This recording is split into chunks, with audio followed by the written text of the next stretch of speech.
setengah semester, kemudian ibu juga tidak masuk ke kelas. Mohon maaf, bukan karena disengaja, tapi memang ada sesuatu hal. Ditambah lagi, ibu memang memberikan waktu istirahat untuk kalian semua.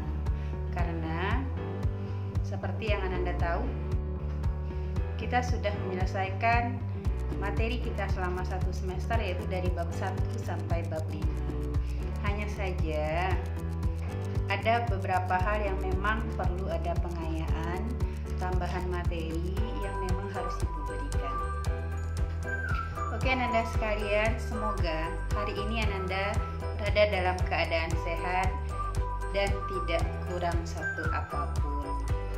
Harapan ibu Ananda sekalian selalu menjaga kesehatan, karena itu penting bagi kita dengan kondisi yang sekarang. Jaga jarak, sering cuci tangan, pakai masker, dan jangan keluar rumah kalau memang tidak betul-betul ada keperluan yang mendesak. Oke Ananda sekalian, kita akan membahas mengenai materi bab 3 kembali. Kita di sini melakukan semacam pengayaan. Kita akan mengulas kembali materi bab 3. Mungkin ada beberapa hal yang waktu itu belum dibahas, kita bahas sekarang. Dan harapan ibu Ananda semua mau menonton video ini sampai selesai, sehingga nanti Ananda paham apa yang ibu sampaikan. Baik Ananda, tanpa memperpanjang mukadimah, kita mulai pembelajaran ini dengan membacakan basmalah. Bismillahirrahmanirrahim. Bab 3 yaitu mengenai nilai-nilai Pancasila dalam penyelenggaraan pemerintahan negara. Dalam pemerintahan negara ada sistem pembagian kekuasaan negara Republik Indonesia. Fungsi dari kekuasaan negara itu menurut John Locke, ada kekuasaan itu fungsinya ada 3.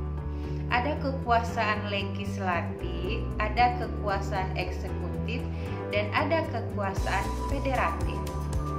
Kekuasaan legislatif itu kalau di negara kita atau di negara yang lain itu sama dengan DPR atau MPR yang Ananda kenal kalau di negara kita.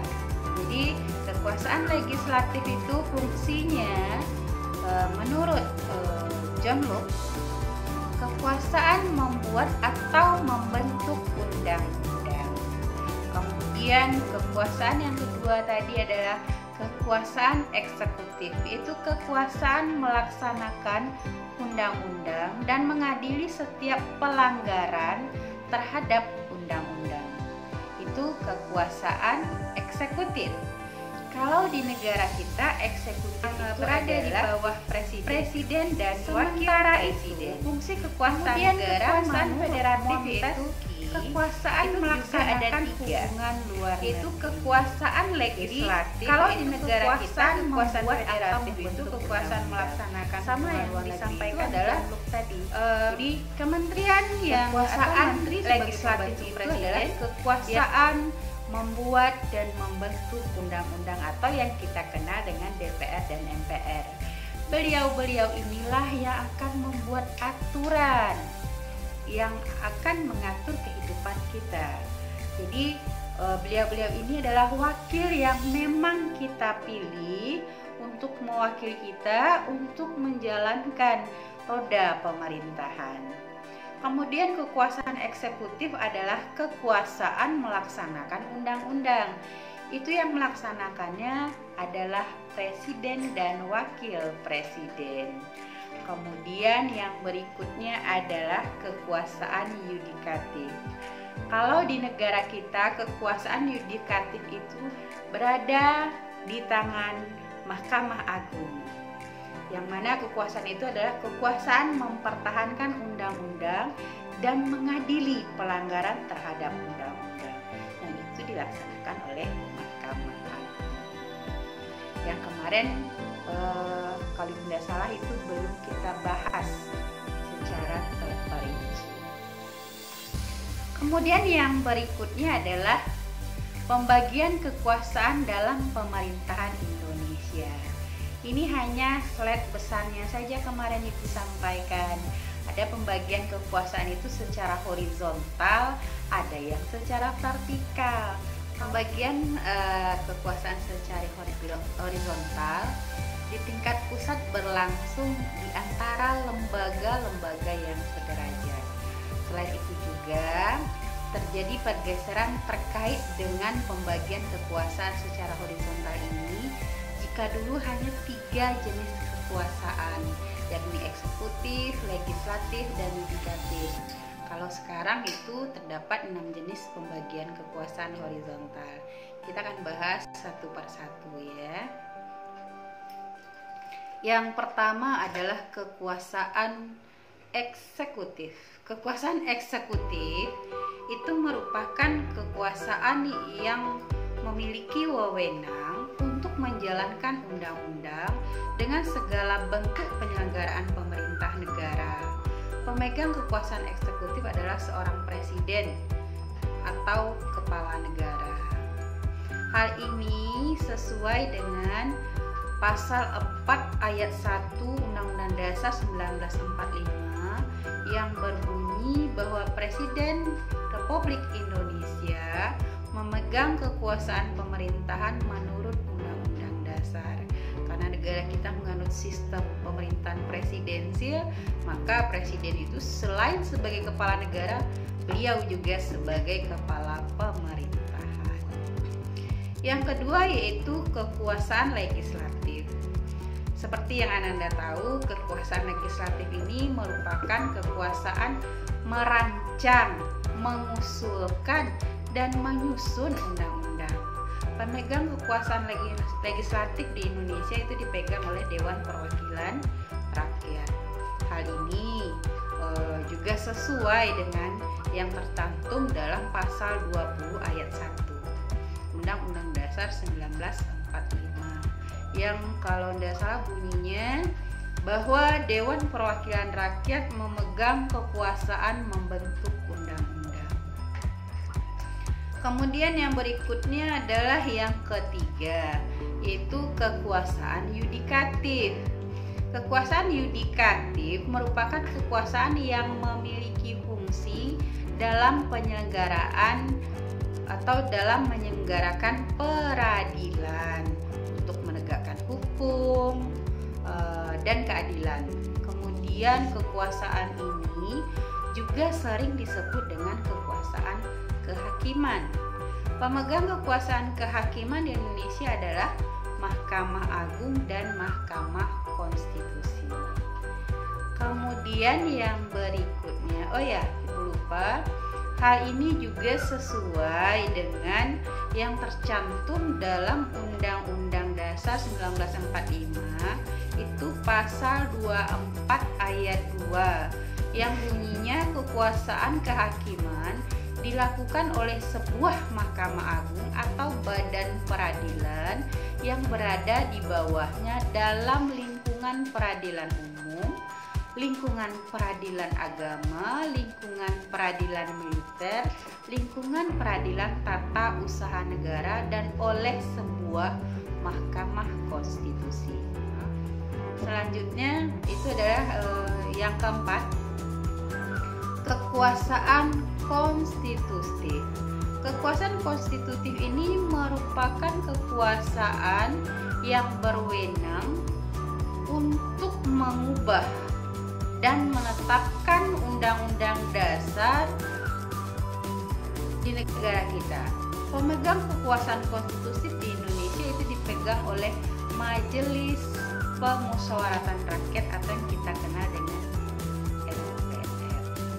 Hal ini juga sesuai dengan yang tercantum dalam Undang-Undang Dasar 1945 itu pasal 3 ayat 1 yang bunyinya bahwa Majelis Permusyawaratan Rakyat berwenang mengubah dan menetapkan undang-undang dasar. Kemudian yang kelima adalah kekuasaan eksaminatif. Kekuasaan eksaminatif ini merupakan kekuasaan yang berfungsi melakukan penyelenggaraan pemeriksaan atas suatu bentuk pengelolaan dan tanggung jawab tentang keuangan negara.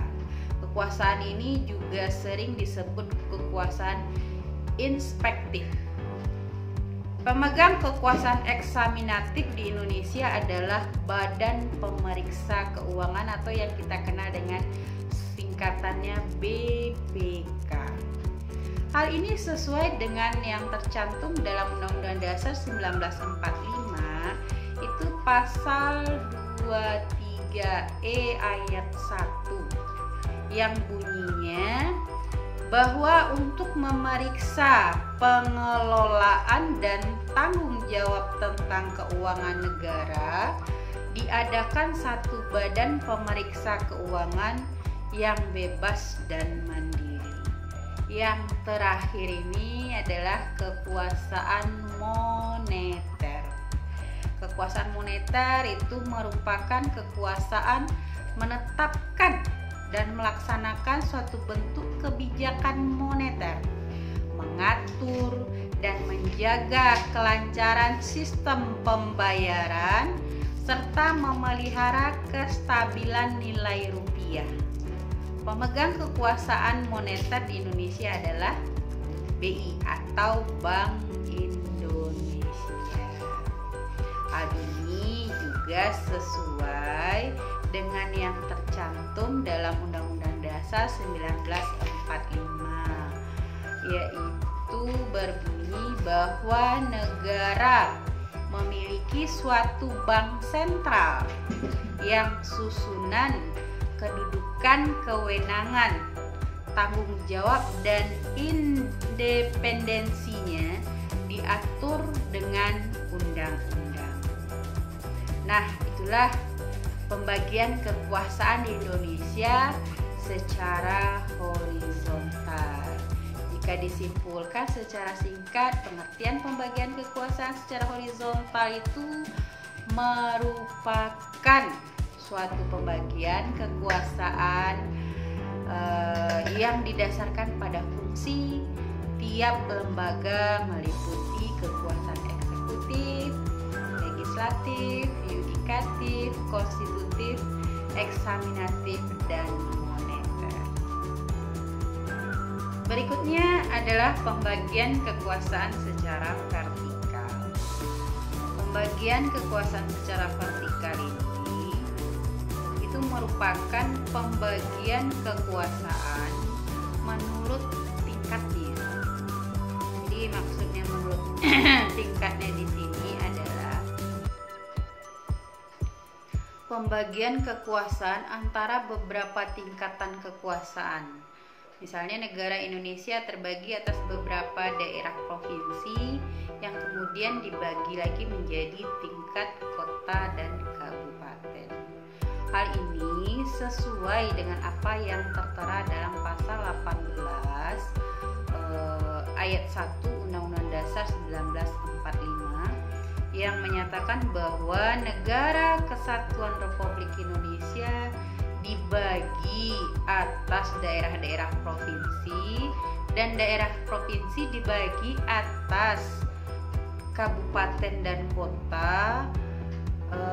Keadaan ini membuat adanya pembagian kekuasaan yang vertikal. Jadi setiap daerah tersebut memiliki pemerintahan daerah masing-masing, baik pemerintahan provinsi atau Pemprov, Pemkab atau pemerintahan kabupaten kota. Tentu segala sesuatu mengenai pemerintah daerah sudah diatur dalam peraturan perundang-undangan. Sementara di tingkat pusat itu dipegang oleh presiden dan wakil presiden. Oke Nanda, yang selanjutnya adalah tugas Kementerian Negara Republik Indonesia. Seperti yang sudah kita bahas tadi, bahwasanya negara Indonesia ini menganut sistem pemerintahan presidensil. Dengan sistem pemerintahan presidensil itu membuat kedudukan presiden kita sangat kuat. karena ia selain sebagai kepala negara juga sebagai kepala pemerintahan. Sebagai kepala pemerintahan tentu ia mempunyai kewenangan, dan karena dia juga sebagai kepala negara sehingga kewenangannya semakin banyak. Kewenangannya sebagai kepala pemerintahan tentu ia butuh orang-orang yang akan membantu pekerjaannya. Disinilah makanya presiden itu dibantu oleh para menteri dalam menjalankan tugasnya. Selain tentu ada wakil presiden di sini yang memang dipilih sama-sama dipilih ketika pemilihan umum. Keberadaan Kementerian Negara Republik Indonesia ini juga diatur secara tegas pada pasal 17 Undang-Undang Dasar 1945 yang menyatakan yang pertama, presiden dibantu oleh menteri-menteri negara. Kemudian menteri-menteri itu diangkat dan diberhentikan oleh presiden. Kemudian setiap menteri membidangi urusan tertentu dalam pemerintahan. Dan pembentukan, pengubahan, dan pembubaran kementerian negara itu diatur dalam undang-undang. Selain memiliki kementerian negara, Indonesia juga memiliki lembaga non-kementerian atau LPNK yang dahulu namanya Lembaga Pemerintah Non-Departemen. Lembaga pemerintah non-kementerian ini merupakan lembaga negara yang dibentuk juga sama dengan kementerian, itu membantu presiden dalam melaksanakan tugas pemerintahan tertentu. Lembaga non-kementerian berada di bawah presiden dan bertanggung jawab langsung kepada presiden melalui menteri atau pejabat setingkat menteri yang terkait. Jadi keberadaan lembaga non-kementerian ini diatur oleh peraturan presiden, yaitu keputusan Presiden Republik Indonesia nomor 103 tahun 2001 tentang kedudukan, tugas, fungsi, kewenangan, susunan organisasi, dan tata kerja lembaga pemerintahan non-departemen atau yang sekarang disebut dengan lembaga pemerintah non-kementerian.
Sekalian, cukup sekian pengayaan dari materi bab 3 yang mungkin sebelum ini belum tersampaikan secara rinci seperti ini. Terima kasih atas perhatiannya, mohon maaf atas segala kekurangan. Tetap jaga kesehatan, jaga jarak, pakai masker, cuci tangan sering cuci tangan dengan sabun. Kemudian jangan keluar rumah dan berkumpul kalau memang tidak sangat mendesak. Salam sehat dan tetap semangat. Semoga kita segera bertemu di sekolah dalam proses belajar mengajar secara tatap muka. Semangat!